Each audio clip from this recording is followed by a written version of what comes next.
Welcome to the Teamwork Advantage podcast with Greg Gregory. Join us as Greg interviews powerful thought leaders and successful team and leadership experts from across the country on teamwork, leadership, and organizational culture. Now let's check in for this week's episode. Welcome back to the Teamwork Advantage. We're a podcast that focuses in three key areas: teamwork, leadership, and culture. Hi, my name is Greg Gregory, founder of the Teamwork Advantage and teamsrock.com. We're looking to help you improve your teams, whether we're talking your teams in the volunteer sector, whether we're talking your families, whether we're talking in your everyday life at work. Teamwork is essential in every aspect. And how we lead those teams and build the culture is what really makes us successful in every one of those areas. Joining us today, and by the way, the podcast has been downloaded in over 79 countries, so we're going all over the world with this. We've been in 79 countries. We're in our 7th season, going strong. If you like us, be sure to click the like and subscribe buttons down below and share with us. Share the podcast. Let people know what you found. Go back and listen to some old episodes if you're new, because we've got some amazing ones out there in the last 7 seasons. Joining us today is a gentleman from across the pond in the United Kingdom. And he has experience both as a corporate lawyer, an investment banker, of course, as a team leader. And our guest today is really currently focusing in on his new duties as CEO of United Renewables in the United Kingdom. They're a leading renewable energy developer and clean tech investor, which I think in today's environment, with some of the things we've been hearing recently about climate control and things like that, is absolutely essential. Prior to founding United Renewables, and as a part of a transition to entrepreneurship, Chris obtained his MBA from London Business School, where he was a Student of the Year, Student Association Assembly President. So obviously we know that, Chris, you are an underachiever in that aspect. So we like that. Chris hosts his own podcast called Conversations on Climate. It's a podcast and a videocast series exploring wide ranges of solutions on global climate crisis. So I encourage you to check that out as well. He loves spending time with his family, going skiing, working out in the gym, volunteering, and learning something new as often as possible. And Chris, you'll love my philosophy: if you're not growing, you're dying. So welcome to the Teamwork Advantage. Thank you very much, Greg. It's a great pleasure to be on. So one of the things I like to do with our guests right up front is, we've read your bio, we know a little bit about you when it comes to all of that. But what I really want to do is learn how you got there, okay? You didn't wake up one day and say, I'm going to start this renewable company, energy renewals and things like that. How did you get there? I mean, lawyer, investment banker, you cover a wide gamut. So kind of give us the down and dirty on how you got there. Yeah, no problem, Greg. Okay, so you're right, started out as a corporate lawyer, did that for a couple of years, and just more through chance and happenstance, ended up in investment banking. I got the chance to do a 3-month secondment, really enjoyed it, and ended up staying there for 10, 11 years in the industry. I was brought in first as a legal guy. As a lawyer, what you really care about is whether documents make sense. But when you get into investment banking, you need to look at a much kind of broader remit of things. You need to look at the micro economic environment, the macroeconomic environment, the strengths of the customers, strengths of suppliers, the strengths of the board. All of these things are important to investment bankers. So I found that far more holistically interesting. Spent 10 odd years there, kind of going through the ranks. Ended up at the top of a desk, head of a desk in investment bank in London, running corporate finance team there. Then the great financial crisis hit. And it was after years and years of just continually chasing kind of the quarterly results. That's all you really cared about. Then suddenly you had a moment to pause, and you had a moment to kind of go, oh, wait a minute, what do I really want to do with my life? And so, I'd had kids. I was getting increasingly into kind of infrastructure. I was looking at the energy transition as the greatest challenge of our generation, and also equally as a very good kind of wealth creation opportunity too. So there was kind of a dual purpose there. So then decided, right, I will take a pause, stand back here, go back to school. So went back to London Business School. really trying to evaluate and figure out where I wanted to go, what I wanted to go to. So went into London Business School as a investment banker and left as a founder. So came out the other side, set up a business called Caldwell Winds, and that was the first business in the kind of United Renewables structure, so to speak. Firmly believes, as I said, that the energy transition, the climate crisis is the greatest challenge that we are facing now. I just wanted to play my part in whatever small part I can do to try and help with great crisis that we're all facing. And that's fascinating because you've taken something that is so personal to you, so you've obviously got a passion in that area, and you've built an organization around that. And United Renewables is that organization. And so when we think about that type of a situation, getting the strength and getting it built, what was it like? I mean, sustainability is a term you use, and you refer to sustainability as long-term. So talk to me a little bit about and define sustainability. Okay, sure. Sustainability, as you say, it's very little more than long-term strategic planning, which is a lot, but people do tend to there's a lot of misconceptions around sustainability, a lot of misconceptions about what it is. One of them is it's about one molecule, which is carbon. And it's only about the environment, but it's not. It is the steps that a business needs to take to survive and to thrive in the long term. That means on the survival part of it, it's spotting and averting the showstoppers, the things that can just bring you to a halt. So like as a local business, you're polluting a local lake, for instance, that's going to stop you. As a larger manufacturing business, if you're using child labor in your supply chain, again, that information coming out, that will stop you. So it's focusing on those risk areas and making sure you understand them and you take them off the page.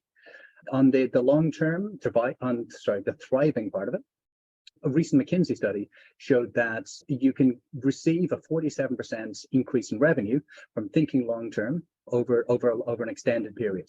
So this is it's not only that your business will survive for longer because you've gotten rid of the showstoppers, but you'll be making more income as you go along there. You put those two things together, you end up with a more valuable business. And that is the point. That keeps everybody happy. Right. So let's look at this now and that level is the C-suite look, making it more viable. So you're obviously, if you're making more money, the organization is making more money, you're able to share that with people, be able to build the organization and continue the growth. And I totally get that. And that's so true. So when you think about sustainability at the next level down in management, what are some things there that come to mind for you? Sure. Sustainability is all about alignment of the various people that you touch in your business. And that can be your employees, your investors, your suppliers, your regulators, your customers, the area that you live in. Like it's a kind of holistic view of you're not just doing your kind of your Milton Friedman quarterly profits type of view of the world. We're just trying to maximize shareholder value. Shareholders are a very important stakeholder, there's no doubt, but they're not the only one. Right. So if you can make everybody happy, if you can have happy employees who turn up with the best self in the day, happy suppliers, happy regulators, all these people are happy and content with you, you will have you'll just have a happier life. You have a more positive impact on the world. And if things go wrong, people are going to be much more forgiving of you as well. Things go right, you can be sharing in the wealth. To me, it's a complete no-brainer. Like just taking employees as an example. Like we're in a world now in both the US and Europe and large other parts of the world of full employment, where 80% of businesses are struggling or like report to be struggling to be hiring people, to be finding the right employees. Right. Demographics are showing that that's only going to get worse, like significantly worse. By 2030, we'll have 85 million people there'll be an 85 million skilled worker shortage. Like 85 million people is a lot of people to fill. And I can't see, ChatGPT filling that myself. It's not going to happen.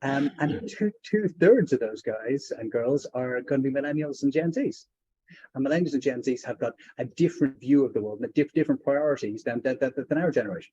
Oh, you're absolutely right. When we think about Gen Zs, millennials, they're focusing on something different. So I want to let you finish your statement, but I want to go back and find out more about what they're looking for.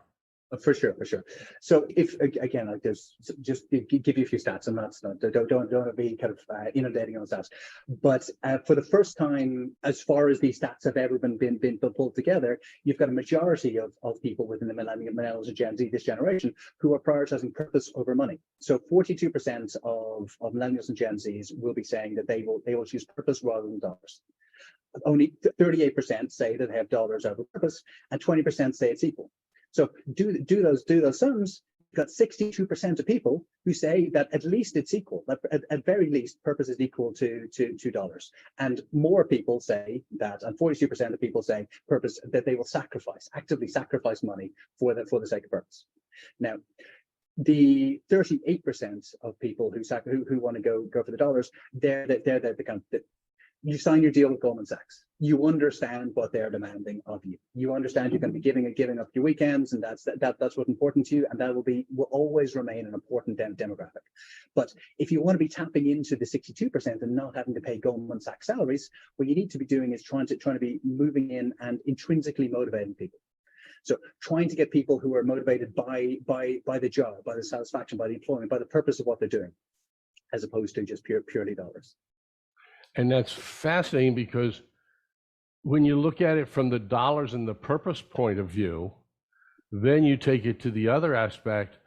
The Gen Zs and the millennials, they're more about experiences than they are other aspects too. So there's some definitive differences in the generations there. Yeah, very much so. Very much so. Yeah, exactly. And that's all feeding out into it's less about the owning of it's more about experience and less about ownership. So it's an entirely different mindset. And people don't want to be going in and chasing dollars for dollars' sake. They want to be chasing dollars for a purpose, and the purpose is something that's intrinsically valuable to them. And that can be like, if you're someone who very much values experiences tend to be out in the external world. Like, it's visiting other places, it's meeting other people. It isn't about having a big car outside. And to do that, you need time, and you need the world to be, pleasant and habitable. So there's a lot going to it. Like, we could break down into like the how Instagram has influenced these things, and how the way that our own technology has been raised on, like how the TikTok generation are different to the Instagram generation, or different to the original kind of email generations. But that may be an entirely different podcast. Oh, that's a whole different line of communications there. There's no doubt about it. So let's talk about sustainability, both, and doing this, I want to keep in mind the C-suite level plus the manager's level. We're looking at this. Some companies have done a pretty good job with strategy and planning, and some have not. And granted, if we go back and look at this, over the years, certain things replace other industries. Okay? Right now, streaming is outperforming album sales. Okay, hard LPs. Those are things that happen with progress. But when we're looking at sustainability and other aspects, you have mentioned that Dick's Sporting Goods is doing an amazing job as they're revamping things. What are they doing right? And then what has companies like Budweiser done wrong? Sure. Let's look at that. Yeah. Okay. So we're talking about looking at things from the kind of the customer, like as your stakeholder viewpoints, right? So it's the first important thing to know about this is 40% of all consumers are currently boycotting some product for some reason that is misaligned to their own purpose, sense of self. So that's a big percentage of people who actually, I thought that would have been higher, believe it or not. Yeah. Yeah. Well, as the generations, as more of your Gen Zs and millennials become the larger portion of consumers, then there'll be more boycotting. That's okay. Well, I know I'm boycotting a couple, so that's fine. Yeah, okay.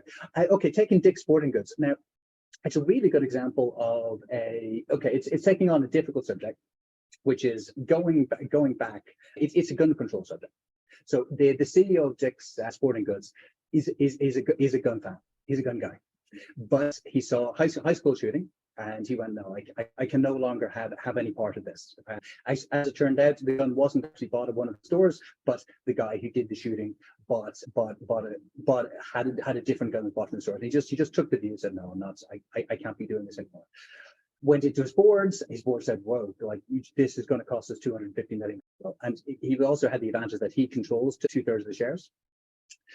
But he went out, he was kind of man who was said, no, taking all of these particular frame of weapons off the shelves, put them away, very much annoyed one section of the population, but very much ingratiated himself to another section of the population.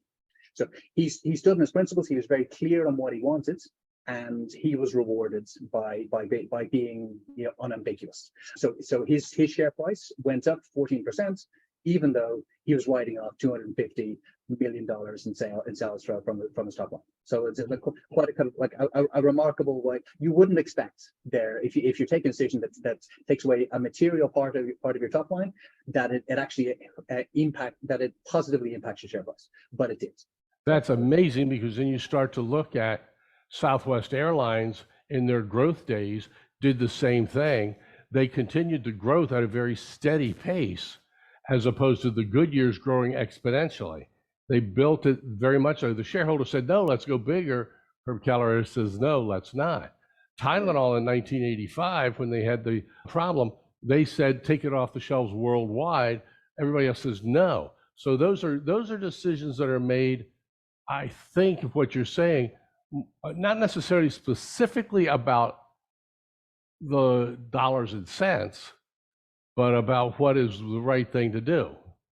Yeah, it's about aligning your own. It's about being sincere. It's about aligning your business with your purpose. It's aligning having a clear message out to your customers, saying this is what we stand for, and the customers either get on board with it or don't.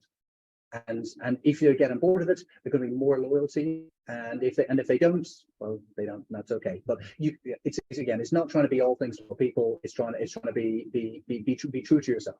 That's the only thing you can really do as a leader as well. And that's also in the process of hiring the right employees then too. Yeah, absolutely. Yeah, absolutely. If you are the employment process for recruitment, the first thing you need to do is for a purpose-driven employment process is to understand what your purpose is. Like, you know, so, and to do that isn't as simple as it seems. Oh no, determining your individual purpose or your business purpose can take months. Yeah, absolutely. And as a business purpose, it's I think as an individual purpose, you can have multiple purposes. As a business purpose, it's a bit more. You need to be quite clear. You need to have something that is like it can boil it down into a sentence or two, and you can really get that messaging across what's really important to you. Like fundamentally, it's so what if you disappear? Like that really is the question. Like it's not about making profits. It's not about, you know, like no one will care if a pure profit entity disappears. But it's what happens if you're no longer around. Like what will your customers miss? What will your suppliers know? What will your community miss? It's difficult. So, like, for example, like Starbucks, office of all things, is we believe in the pursuit of doing good. Nothing about coffee, you know. It's another similar one is kind of Molson Coors. It's uniting people to celebrate life's moments. Nothing really specifically to do with making great beer or like providing a good place to have a cappuccino. Coca-Cola says, you know, fresh the world, make a difference.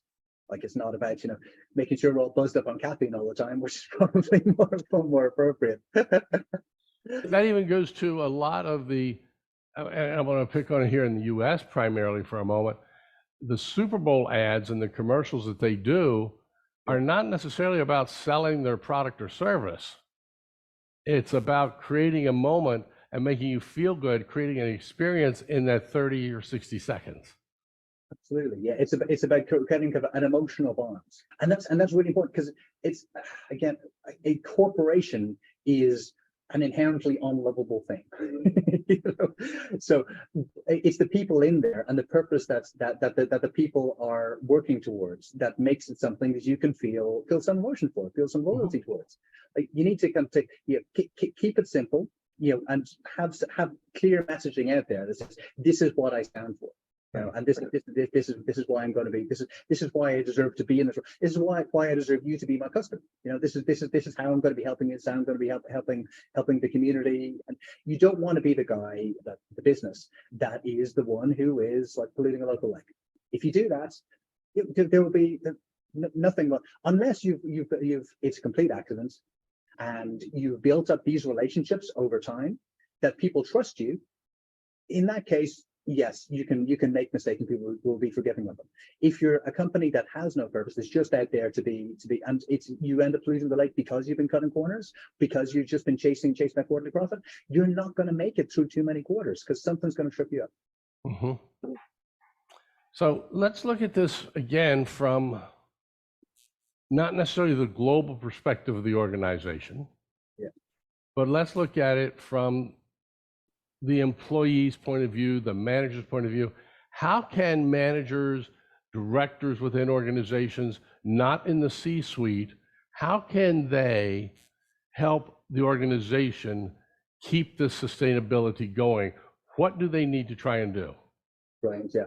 A really good question. So what you need to do is, once you figure out your purpose, you then kind of have to figure out, because you can't be all things to all people. You need to pick a couple of things that you can make an impact on that are aligned with your purpose. It might be, diversity in your boardroom. It could be anything. It could be anything that is it's a key sustainability metric that you want to be really, really working on.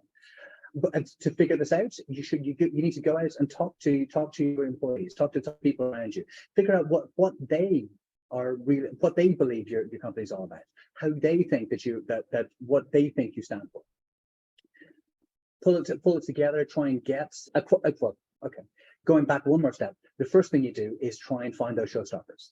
So go and have a look in your industry and see and try and benchmark yourself against others. If you're doing things that are out of whack, that you believe that's, and in a lot of cases you don't understand that you'll have missed these things. You haven't looked that far down your supply chain. You haven't looked at these things. If you're going to go through, say, an exercise that we went through was we picked the Sustainable Development Goals, the SDGs. I don't know if you come across them. Okay.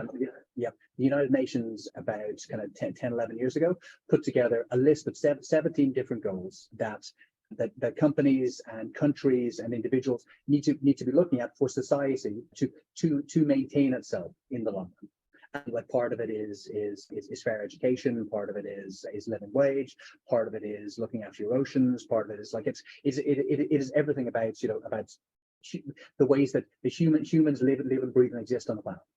So we took those 17 points. We looked at it as across everything that we did in the organization. And we said, okay, well, what are we doing in relation to this? What are we doing in relation to that? Is that anything that concerns us or not? So that's, we went through all that, benchmarks against others. Now, because we're in the renewables industry, it's stuff that we're very conscious of anyway.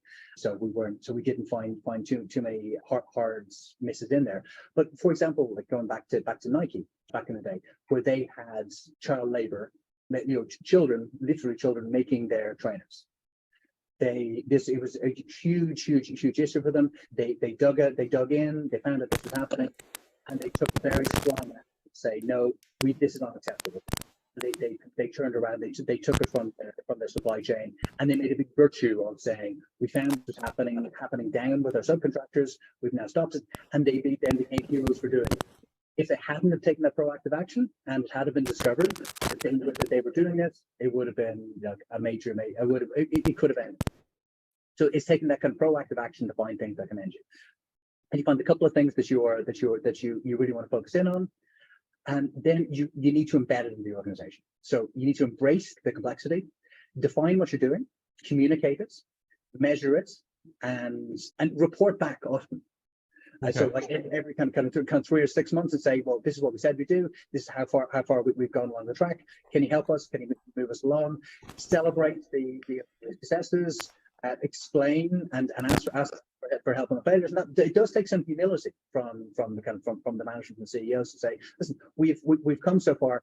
We haven't quite hit this. We haven't done this. Help us, and it can be a difficult thing for management and CEOs to do, because Well, yeah, you just hit earlier. You used the word, and just now you brought up the other part of that word.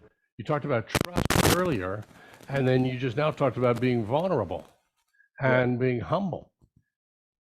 Many people look at those as being a weakness. Quite frankly, I think they're one of the greatest strengths. When somebody can step back and say, I've made a mistake. Somebody can step back and say, I don't know exactly where we're going with this. And that I think we saw in the pandemic as certain organizations, managers at every level, including the C-suite, were able to step back. So I think you just hit a very key point there, is allowing yourself to be humble, to be vulnerable about that. Is that something you've noticed with some of the great companies that have been maintaining their sustainability lately? For sure. But yeah, absolutely.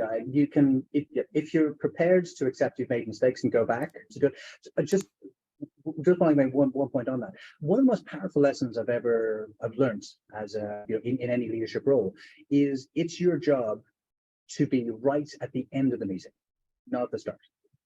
I love that.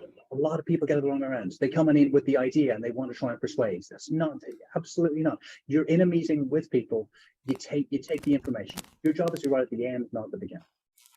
That is such a powerful aspect of things. When you think about that, getting it right at the end, making sure everybody's on board and starting to build that. When I think about it now, what was one of the first things you did at United Renewables to make sure you had sustainability? Well, sustainability was always in our DNA. Sustainability, we started out with the idea that we wanted to be a business that our sustainability was quite narrowly focused at the start, because very much looking at the environmental side. It was very much looking at how to be decarbonizing. So as we grew, we've always grown with diversity. We've always grown we've got a kind of majority female boards.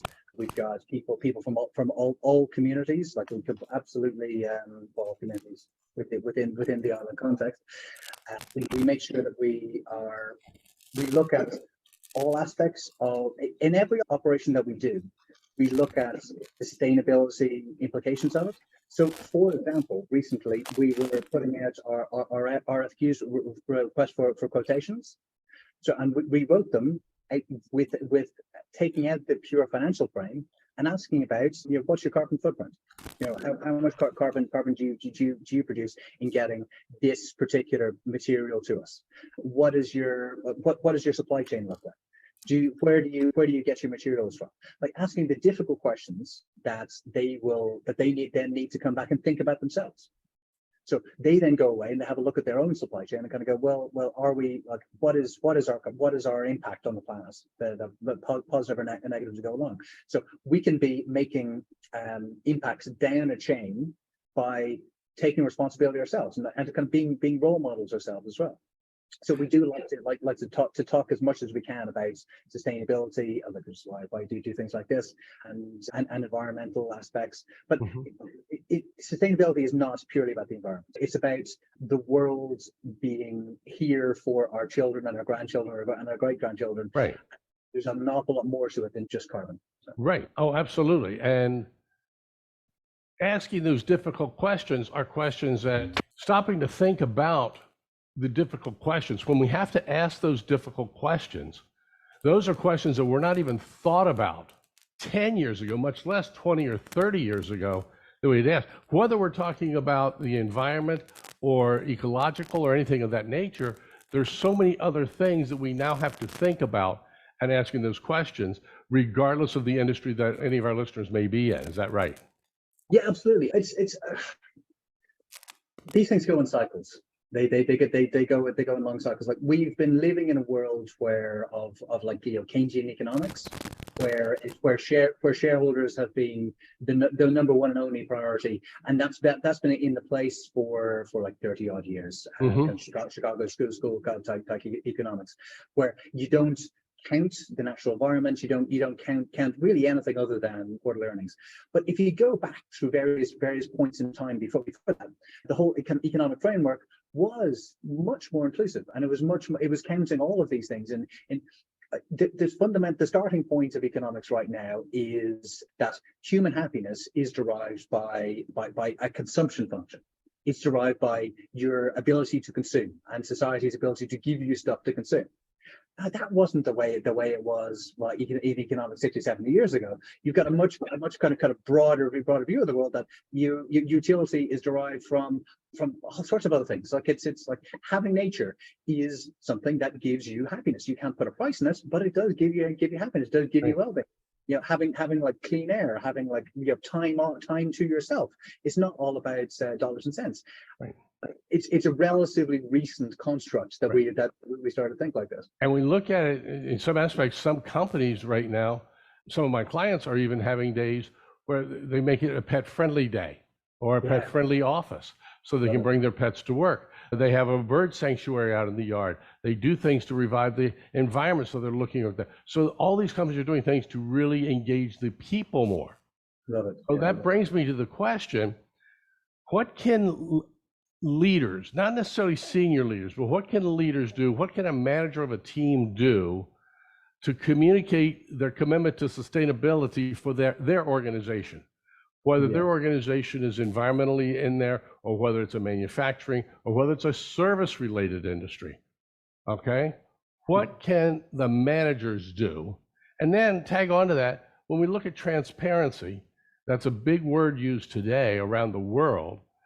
What role does transparency really start to play in all of this? Okay. Yeah, two kind of big questions.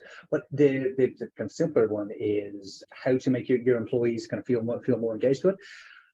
Well, all you need to do is give them a little bit of freedom. Give them a little bit of space. As long as you are sincere in saying we believe this is important, you need to back that up and say, listen, if just give an example, we think that one of our key measures is trying to make our community kind of cleaner.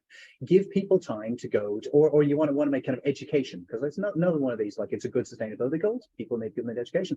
Give people time to go into schools and to like give them like half a day to go in and talk about whatever they want to talk about to a local school, or give them half a day to be organizing, picking up litter from the beach, whatever. Just give them a little bit of time, a little bit of space. Employees, I've never seen a group of people who are given a bit of time and space, then wither it away or fail to hit productivity targets. Because people get energized and they get excited and they get to think, oh my goodness, I'm in a company that believes in the things I believe in, and you turn up with your best self.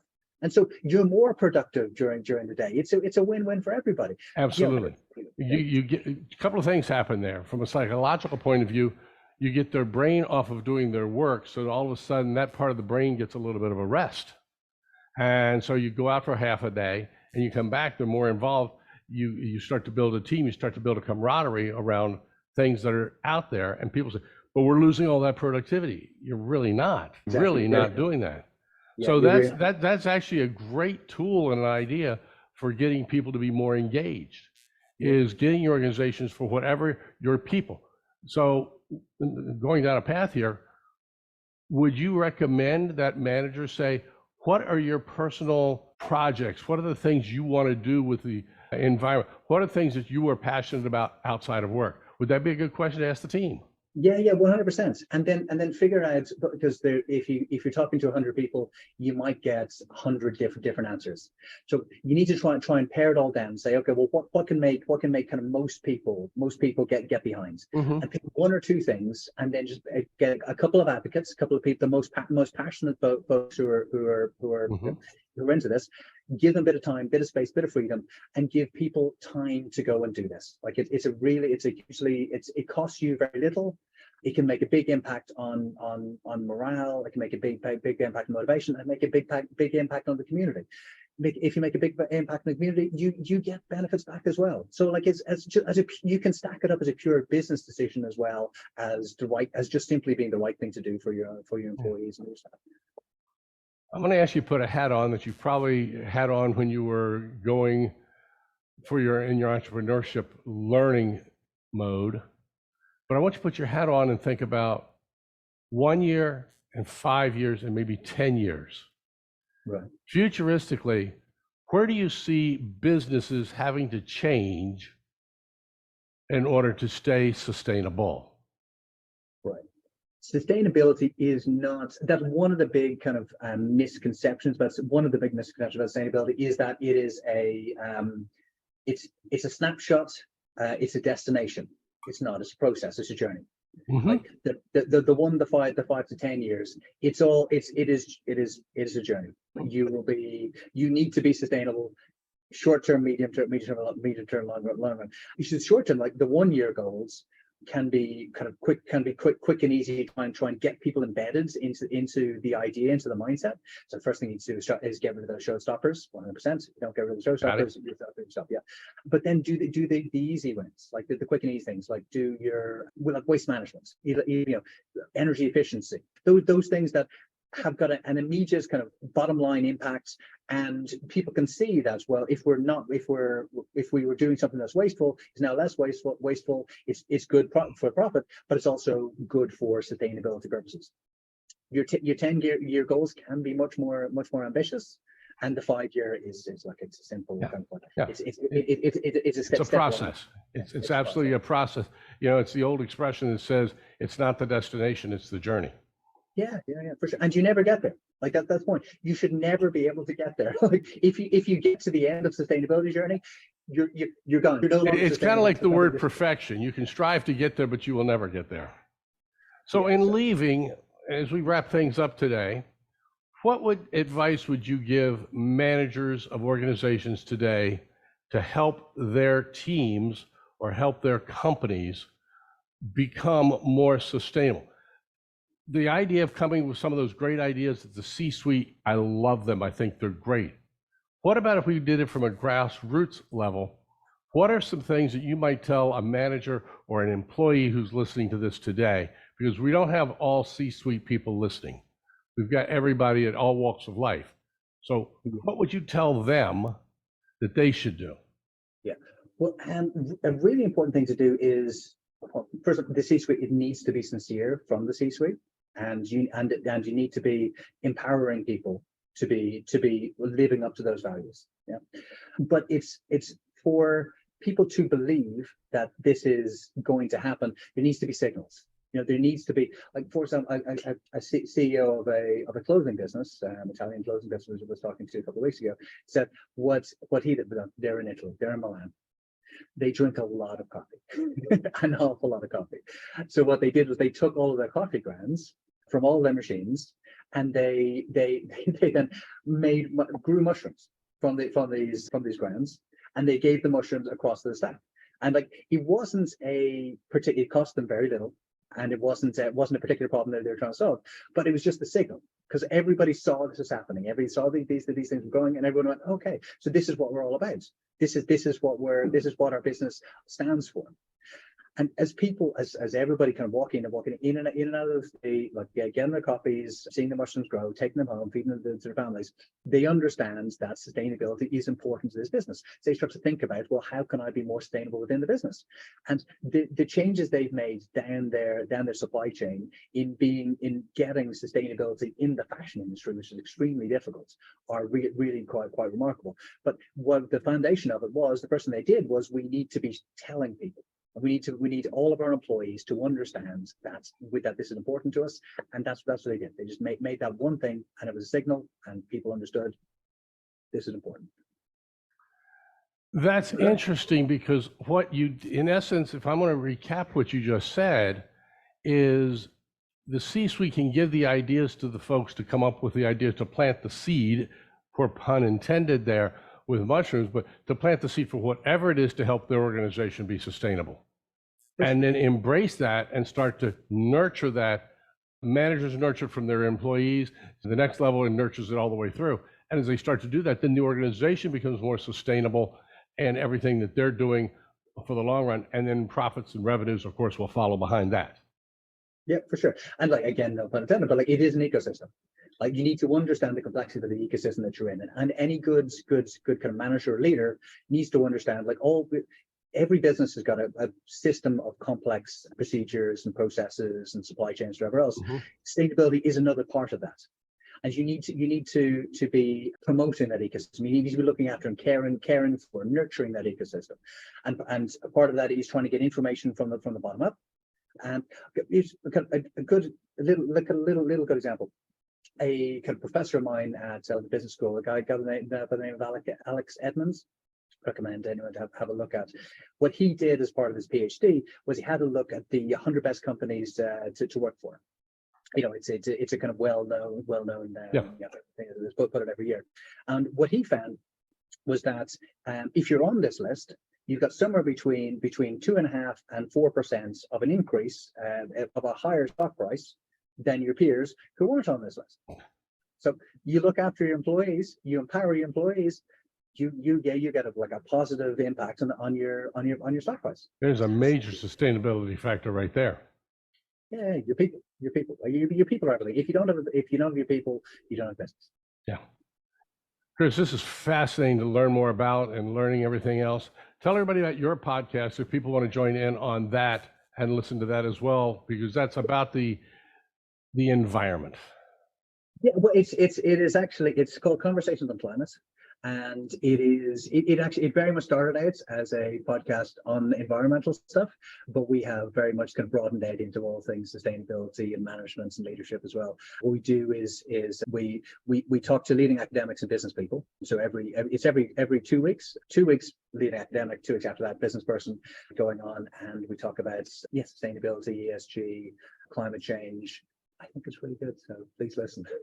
Again, the podcast can be found on wherever you listen to your podcast, or if you're listening right now to us, you can probably find the podcast there. And again, it is called Conversations on Climate. Yeah, Conversations on Climate. Yeah, it's principally on YouTube. Just got up to, we've gone for a year, got to 1.8 million views going now after a year, which we're very proud of. So yeah, it's.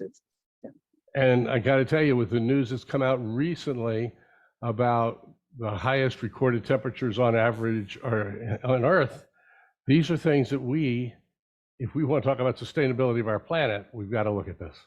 For sure. Yeah, unless we get this one right, very little else matters. If we don't have a planet that humans can be surviving and thriving on, all of our other problems seem pretty small. Yeah. Absolutely. Chris Caldwell, and again, you're not in London this week. You're on holiday, I think. No, I'm on the Isle of Man. I do a lot of kind of work from the Isle of Man as well. So okay. Well, I tell you, enjoy yourself. Enjoy the time there. Thank you very much for joining us on the Teamwork Advantage, folks. If you want to find Chris Caldwell, it's United. Tell everybody your organization's website. Yeah, unitedrenewables.co.uk. So it's .co.uk. That's right. Yeah. Right. Because I think there's a United Renewables in the U.S. as well, something in that direction. So I'll make sure we hit that and get you the credit for that. Brilliant. Thanks very much, Greg. Very kind. All right, folks. Yeah, everybody, every week you listen to the Teamwork Advantage, you get ideas that you can start to put to use in your teams. And the power of putting the work together in your team starts to help you grow and become more sustainable in your business, in your organization, in your life, in your family. Until next week. Please remember, having a good day is just being average. It's like getting a C on a term paper. Till next time, go make every day excellent and exceptional. Take care. Bye-bye.